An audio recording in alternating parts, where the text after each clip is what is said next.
I came to Ghana. My goal was to volunteer in a school, an orphanage, anywhere I could find where my services could be needed. And I met a young girl by the name of Akosia. I was very intrigued because it was during school hours, and this little girl was not in school, but she was obviously working. I asked her mother if she can go to school, and to my surprise, her mother said no. And that's when I learned that Akosia was actually a house help for this woman. Although I was never able to help Akosia, despite going to social welfare or the police, there were other children in the community that were like Akosia. Either they didn't have access to school or they were victims of child trafficking. I made a personal commitment to just try to help as many children as possible and started sponsoring children to go to school. And that's how Basics was born. 9/11 came, so I put out a call on email asking friends to help me sponsor a family of 4. I think I got over 100 responses of people who wanted to sponsor children. So we went from 1 child to 7 children to 21 to now 100 children within just months.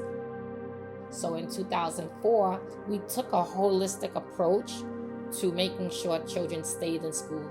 We realized sponsoring a child to go to school was not the only job needed. Our job was also to keep children in school.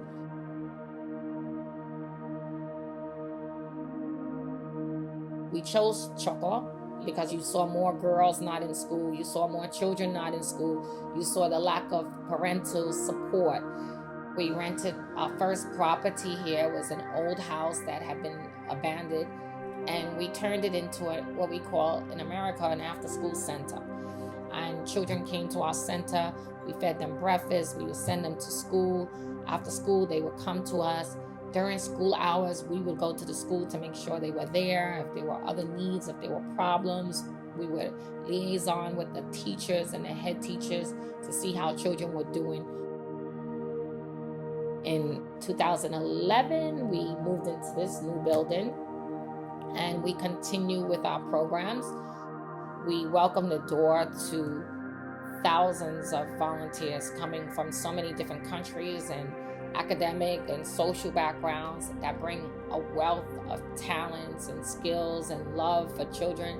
So we've had anything from step dancing to art therapy, ceramic art. The children have been blessed to be exposed to so many things outside of the academic classroom walls. So they learn the English, the math, the science, the social studies, but then they learn about the world and they learn about different cultures through the people that they meet. We do our outreach, and whether we're doing just community sensitization on maybe teenage pregnancy, we meet someone, or we're giving out free food and we meet someone. We meet a child who's during school hours is constantly walking up and down the streets. So sometimes it's just us helping the family, and then we can step back once the child is in school. So not every case that we get involved with results in us sponsoring that child. Every day that we see a child return to our center or go to school, that's a success story for us.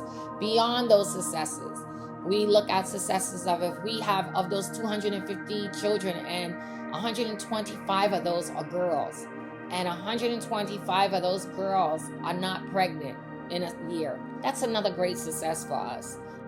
For so many years, we saw boys reaching high school and girls were not reaching high school. And that was because they either dropped out because of demand on them to work in their families, or they were victims of child pregnancy. Obviously, we've had some other great successes, such as we've had students that attended universities right here in Ghana. We've had university graduates so far. We've had students who have traveled out on scholarship. And I think our biggest success right now is to say that we're celebrating 20 years. So for us to be able to sustain and be here is a great success.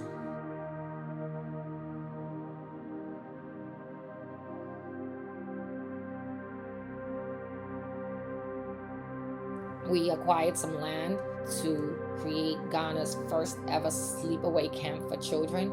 It's 10 acres of land, fresh air, just an eco-friendly place where they can go on weekends and they can go on long breaks and leave the city, and they can see other things and dream and participate in sports and create friendships and just learn new things and be safe and just be children.